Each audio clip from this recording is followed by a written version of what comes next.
Hello दोस्तों, हमारे YouTube channel Excel exam में मैं विवेक आपका फिर से स्वागत करता हूं। दोस्तों आज हम लेकर आ चुके हैं कक्षा 12 रसायन विज्ञान में अध्याय फर्स्ट है आपका ठोस अवस्था यानी सॉलिड स्टेट में। दोस्तों आपका लेक्चर ये फर्स्ट है। इसमें हम बेसिक जानेंगे कि ठोस अवस्था क्या होता है और ये कितने प्रकार के होते हैं। तो इस तरीके से हम इसमें डिस्कस करेंगे बहुत ही बेसिक से। और ठोस अवस्था की परिभाषा हम जानेंगे, ठोस अवस्था का गुण क्या क्या होता है ये सब हम लोग जानेंगे।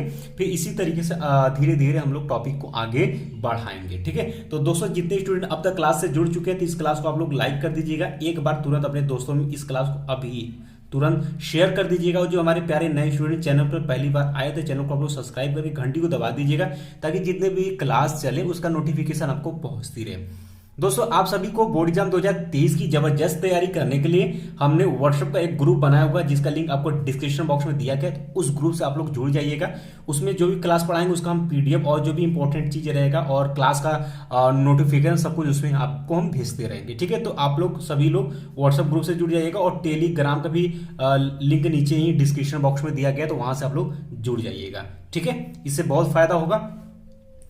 तो दोस्तों बात कर लेते हैं क्लास की टाइम की। तो ये ध्यान सुनिएगा, केमिस्ट्री की जो क्लास है दोस्तों आपका शाम को 6 बजे चलेगा। अगर दिक्कत है तो अभी आप लोग बता दीजिएगा तो हम क्लास को जो है चेंज कर देंगे। तो आप मिला लीजिएगा, केमिस्ट्री का जो टाइम है वो 6 बजे है और मैथ का जो टाइम है वो 7 बजे शाम को है और फिजिक्स का रात को 8 बजे है। ठीक है, यही क्लास का शेड्यूल है, इसी पर आपका चलेगा रोजाना क्लास। अगर जिन छात्रों को कोई प्रॉब्लम होती तो इस समय आप बता देंगे तो हम आगे पीछे सब्जेक्ट को कर सकते हैं। बाकी क्लास का शेड्यूल टाइम यही रहेगा। ठीक है, तो दोस्तों ये केमिस्ट्री क्लास 6 बजे चलने के बाद 7 बजे आपका मैथ का चलेगा और 8 बजे आपका फिजिक्स का चलेगा। फिर धीरे धीरे फिर आपका हिंदी का भी क्लास और बायो का भी धीरे धीरे क्लास चलना शुरू हो जाएगा। ठीक है, चलिए इतनी बातें क्लियर हो गई तो हम आगे बढ़ते हैं। तो दोस्तों सबसे पहले बात कर लेते हैं हमें पढ़ना क्या है सिलेबस में। ये ठोस अवस्था अध्याय में, ठोस अवस्था यानी सॉलिड स्टेट के बारे में हमें पूरी अध्याय में हमें जानकारी प्राप्त करनी है। तो दोस्तों सबसे पहले अगर बात करें तो पदार्थ की कितनी अवस्था होती है, तो यहां पर आप लोग डालेंगे हेडिंग की पदार्थ की अवस्था। पदार्थ की अवस्था, ठीक है, पदार्थ की अवस्था। तो पदार्थ की अवस्था मुख्यतः दोस्तों ऐसे अगर बात करें तो 5 प्रकार की होती है, लेकिन आपके सिलेबस में कितना है 3 प्रकार, जो कि आप जानते भी हैं। ठीक है, तो अगर आपके क्वेश्चन में अगर पूछेगा कि पदार्थ की अवस्था कितनी होती है तो अगर आपके सिलेबस में तो ऑप्शन अगर दिया तो आप 3 ही करेंगे। ठीक है, तो पदार्थ की अवस्था 3 प्रकार की होती है। पहला दोस्तों आपका होता है ठोस, दूसरा आपका होता है द्रव और तीसरा होता है आपका गैस। अब बोलेंगे सर ये तो हम जानते ही हैं। हाँ भाई जानते हो, अच्छी बात है, लेकिन सिलेबस में तो शुरू तो बेसिक से करना पड़ेगा। ठीक है, तो पदार्थ की 3 अवस्था होती है, ठोस होती है, द्रव होती है और गैस होती है। अब दोस्तों इसको हम पहचानेंगे कैसे, ध्यान सुनिएगा, इसको हम कैसे पहचानेंगे कि ठोस है। तो दोस्तों ठोस में जो होता है इसका आकार, ठीक है, और आयतन। ठोस का आकार एवं आयतन दोनों क्या होते हैं, निश्चित होते हैं। क्या होते हैं, निश्चित होते हैं। जब आकार और आयतन दोनों निश्चित हो जाएगा तो उसे हम क्या बोलेंगे, ठोस। ठीक है, इसी तरीके से दोस्तों इसके लिए अगर बात करें द्रव के लिए तो इसका जो आकार होता है, ध्यान सुनिएगा, इसका जो आकार होता है वह अनिश्चित होता है। क्या होता है, अनिश्चित होता है। और इसका जो आयतन होता है, जो इसका आयतन होता है वो क्या होता है, निश्चित होता है। आपने क्या सीखा कि द्रव को पहचानने के लिए उसका आकार क्या होता है, अनिश्चित होता है, यानी वो बदलता रहता है। लेकिन जो उसका वॉल्यूम है, आयतन जो है वो क्या होता है, निश्चित। एग्जाम्पल जैसे मान लेते हैं कि आपने जल लिया हुआ, ठीक है, एक बॉटल में, मान लेते हैं एक, ध्यान सुनिए, जल आपने 1 लीटर आपने जल लिया हुआ, किसमें, किसी भी बॉटल में। ठीक है, बॉटल में, तो बॉटल में आपने भरा है तो उस जैसा वो बॉटल का आकार होगा, ठीक है, तो उस शेप में ये 1 लीटर जल होगा।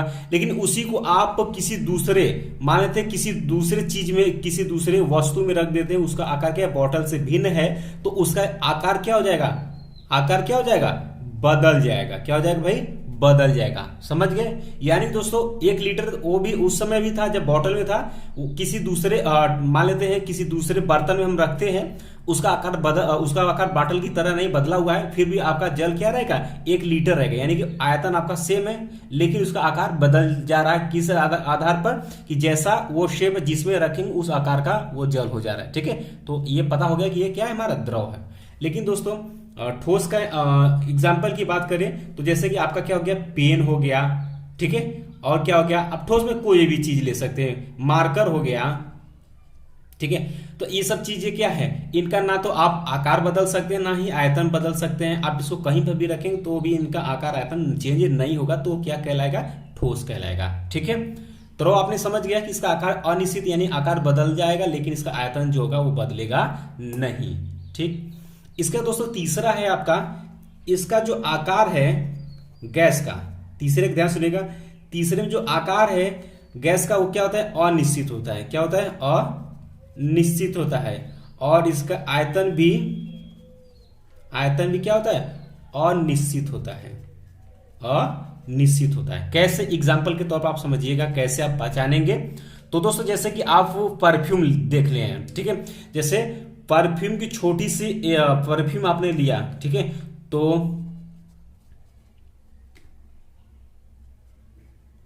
परफ्यूम, ठीक है, परफ्यूम, तो या फिर हम कह सकते हैं कि सेंट आपने लिया हुआ है, इत्र लिया हुआ है। ठीक है, इत्र, तो इत्र क्या होगा, एक छोटे से बॉटल में क्या रहेगा, बंद रहेगा। ठीक है, छोटे से शीशी में बंद रहेगा, लेकिन उसको किसी रूम में, ठीक है, उसको किसी रूम में आप खोल दें तो पूरे रूम में क्या हो जाएगा, फैल जाएगा, महकना शुरू हो जाएगा। तो अभी तो ध्यान सुनेगा, अभी जब वह क्या था, एक बोतल में, ठीक है, एक बोतल में या शीशी में बंद था, तब उसका आकार कुछ और था, लेकिन जैसे हमने खोल दिया वो फैल करके पूरे कमरे में फैल गया, तो उसका आकार जो है बदल गया। उसी तरीके से दोस्तों उसका आयतन भी क्या हो गया, बदल गया। ठीक है, क्योंकि शीशी में था तो उसका आयतन कुछ और था और पूरे रूम में फैल गया तो उसका आयतन कुछ और हो गया, यानी बड़ा हो गया। तो यहाँ पे देख सकते हैं कि गैस में उसका आकार भी बदल जा रहा है और उसका आयतन भी बदल जा रहा है। तो हम कह सकते हैं कि गैस को कैसे पहचाने, उसका आकार भी अनिश्चित होगा और आयतन भी क्या होगा, हमारा अनिश्चित होगा। इतनी बातें समझिए तो हम आगे बढ़ते हैं। दोस्तों आपने क्या जाना, एक बार मैं फिर से रिपीट कर देता हूं, ठोस में आकार और आयतन दोनों निश्चित होंगे, द्रव में आकार अनिश्चित होगा लेकिन आयतन क्या हो जाएगा, हमारा निश्चित हो जाएगा। गैस में आकार और आयतन दोनों क्या होते हैं, हमारे अनिश्चित होते हैं। इतनी अगर बातें क्लियर हो गई हैं तो अब आगे अपना हेडिंग डाल लीजिएगा। आप लोग नोट साथ में लेकर के बैठा करिएगा, पेन कॉपी साथ में आप नोट बना लेंगे तो ठीक रहेगा। अब एक हेडिंग आप लोग डाल लीजिएगा, अंतर आणविक आकर्षण बल। अंतर आणविक आकर्षण बल, क्यों, इसको जान लीजिएगा, इसको आपको हम बताते हैं, ये जान लीजिए, इसके बाद इसी के आधार पर हम ठोस अवस्था की जो है परिभाषा बताएंगे। ठीक है, चलिए इसका परिभाषा आप लोग नोट करिएगा। अंतर आणविक आकर्षण बल का परिभाषा कहता है किसी, ठीक है, परिभाषा कहता है किसी भी दो अणुओं के मध्य, किसी भी दो अणुओं के मध्य, किसी भी दो अणुओं के मध्य लगने वाला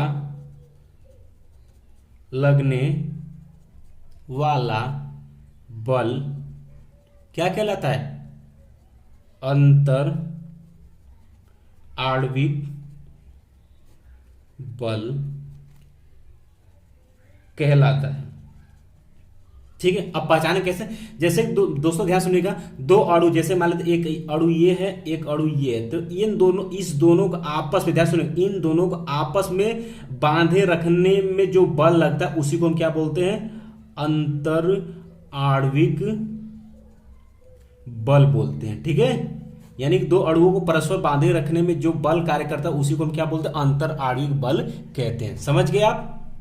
अब दोस्तों इस आधार पर अगर बात करें तो अंतर, ध्यान सुनिएगा, इस आधार पर अगर बात करें तो ठोस में सबसे ज्यादा अंतर आणविक बल होगा, उसके बाद द्रव में होगा और उसके बाद किसमें होगा, गैस में होगा। क्लियर है बात? क्यों? क्योंकि ठोस में जो अणु परस्पर बंधे होते हैं वो बहुत ही आपस में बहुत ही अंतर आणविक बल के द्वारा बंधे होते हैं, क्योंकि इनको अलग करने में बहुत ज्यादा हमें क्या करना पड़ता है, कार्य करना पड़ता है। लेकिन गैस में जो अणु होते हैं वो नॉर्मल होते हैं, उनको हम अलग कर सकते हैं, और गैस में तो भाई दूर दूर ही फैले रहते हैं। तो इस तरीके से अगर अंतर आणविक आकर्षण बल में अगर बात करें तो ठोस में सबसे ज्यादा पाया जाता है, फिर द्रव में, फिर गैस में। क्लियर है? चलिए अब टॉपिक यानी कि अपने चैप्टर का आप हेडिंग डाल लीजिएगा, ठोस अवस्था। ठोस अवस्था जिसे हम इंग्लिश में बोलते हैं सॉलिड स्टेट। क्या बोलते हैं? Solid state. तो इंग्लिश भी साथ में आप लिखते चलिए, क्योंकि आने वाले समय में अगर आप पढ़ाई करेंगे तो इंग्लिश का बहुत ही ज़रूरत है। तो अभी से थोड़ा थोड़ा लिखेंगे और थोड़ा थोड़ा बोलना शुरू करेंगे तो 1-2-3 महीने में जो है इससे आप निजात पा जाएंगे, यानी कि आपको बोलना और लिखना आ जाएगा। तो खास करके कोशिश किया करिए, साथ में आप लिखते चलिए। अब इसकी परिभाषा आप लोग लिखिएगा कि पदार्थ की वह अवस्था, ठोस अवस्था की परिभाषा बोल रहे हैं, पदार्थ की वह अवस्था, पदार्थ की वह अवस्था जिसके अणुओं के मध्य, जिसके अणुओं के मध्य प्रबल प्रबल अंतर आणविक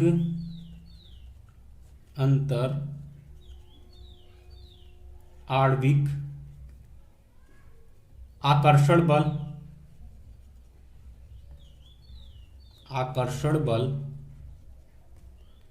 तथा उनका आकार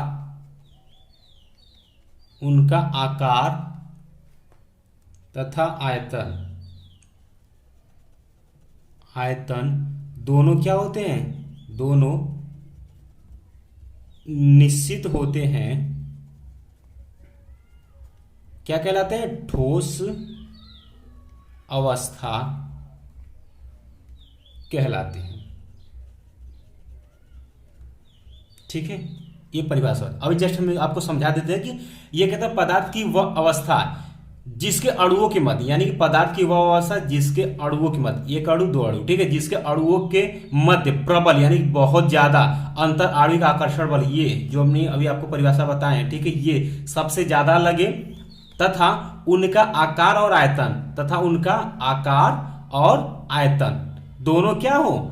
निश्चित हो। ये देखिए हमने यहाँ पर ठोस के लिए बताया था कि आकार और आयतन क्या हो? निश्चित होगा। देख सकते हैं कि पदार्थ की अवस्था जिसके अणुओं के मध्य, यानी ये दोनों अणुओं के मध्य प्रबल यानी बहुत ज्यादा अंतर आणविक आकर्षण बल तथा उनका आकार और आयतन दोनों क्या होते हैं? निश्चित होते हैं, ठोस अवस्था कहलाते हैं। बात क्लियर हो गई?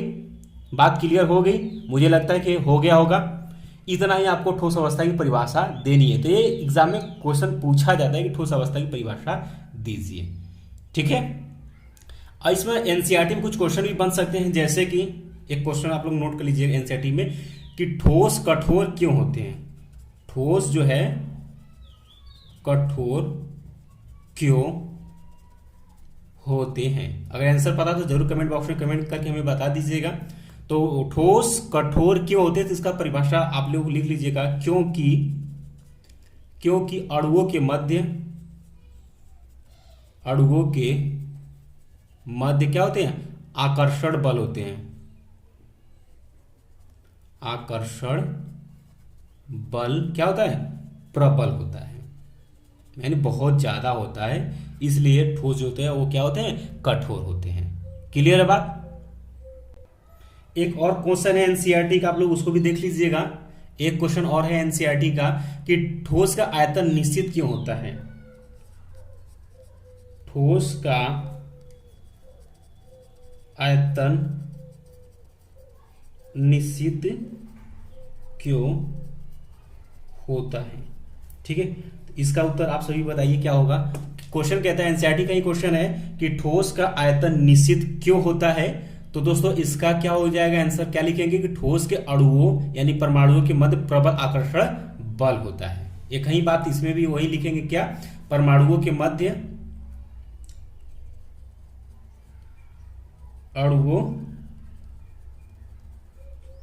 परमाणुओं के मध्य प्रबल आकर्षण बल होता है। क्या होता है? प्रबल आकर्षण बल होता है, जिसके कारण ठोस का आयतन क्या होता है? निश्चित होता है। इतना अगर क्लियर हो गया, अब आप लोग आगे हेडिंग डाल लीजिएगा, ठोसों का प्रमुख गुण या ठोसों का प्रमुख गुण या ठोस का प्रमुख गुण। इसमें हम 4-5 बता देते हैं पॉइंट, अब लोग नोट करना शुरू कर दीजिएगा।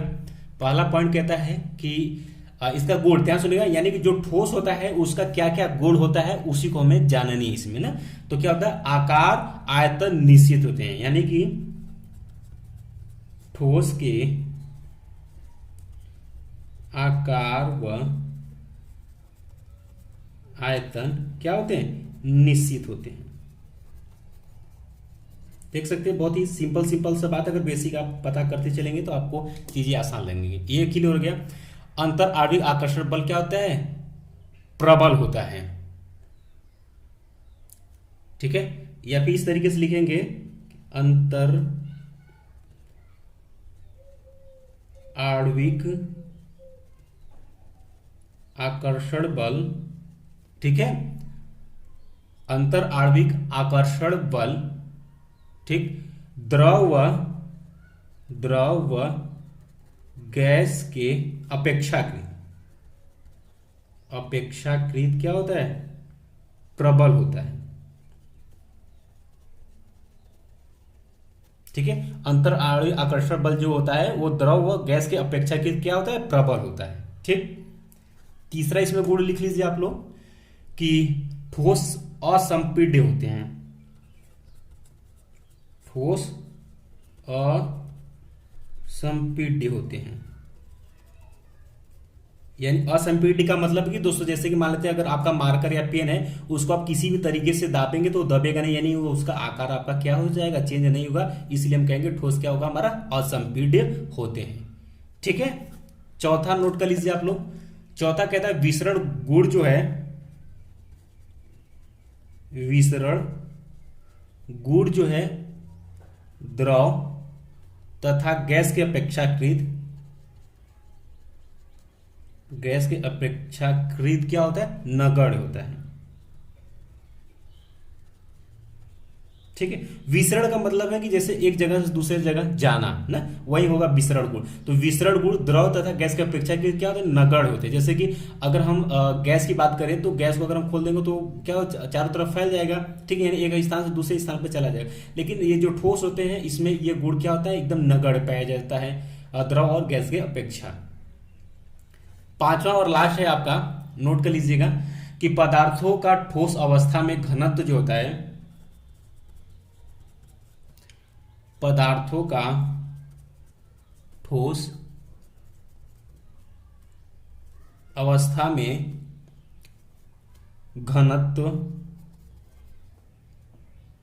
जो है वो द्रव व गैस के अपेक्षाकृत अधिक होते हैं। गैस के अपेक्षाकृत घनत्व क्या होते हैं? अधिक होते हैं। ये आपको भी पता है कि ठोस का घनत्व क्या होता है? सबसे अधिक होता है। बस दोस्तों ये 5 गुण है ठोस के प्रमुख गुण में। बाकी और अगर आपके पास बुक है तो आप देख सकते हैं। फिलहाल ये 5 आप गुण इसका याद रखिएगा। ठीक है, बाकी दोस्तों अगली क्लास में, आज का क्लास यहीं समाप्त करते हैं। इतना आप लोग आज तैयार कर लीजिएगा। बाकी नेक्स्ट क्लास में हम लोग देखेंगे ठोस के प्रकार, ठोस अवस्था के प्रकार, ठोस अवस्था के प्रकार ये जानेंगे और इसमें हम विशेष जानकारी प्राप्त करेंगे। और इसी से ज्यादातर क्वेश्चन जो होते हैं आपके बोर्ड एग्जाम में बनते हैं और इसी से जो है आपके आंकिक प्रश्न भी बनते हैं। तो धीरे धीरे ध्यान सुने, ये बेसिक था, हमने आपको समझा। इसी तरीके से हम धीरे धीरे टॉपिक को डिस्कस करेंगे और सब कुछ चीजें आपको समझ में आती रहेंगी। ठीक है, तो आज का सेशन यही समाप्त करते हैं। तो चलते चलते अभी तक आप लोगों ने क्लास को लाइक नहीं किया, लाइक कर दीजिएगा, अपने दोस्तों में शेयर कर दीजिए ताकि क्लास पता हो जाए। और क्लास का टाइम आपका केमिस्ट्री का शाम को 6 बजे चलेगा। और जो मेरे प्यारे नए स्टूडेंट चैनल पहली बार है, चैनल को आप लोग सब्सक्राइब करके घंटी को दबा दीजिएगा। आप हमारे ग्रुप से जुड़ना चाहते हो तो जुड़ जाइएगा। डिस्क्रिप्शन बॉक्स में टेलीग्राम और व्हाट्सएप दोनों का ग्रुप का लिंक दिया गया, आप फटाफट फॉलो कर सकते हैं। बाकी मिलते हैं दोस्तों शाम को 7 बजे मैथ के क्लास में। तब तक के लिए जय हिंद, जय भारत।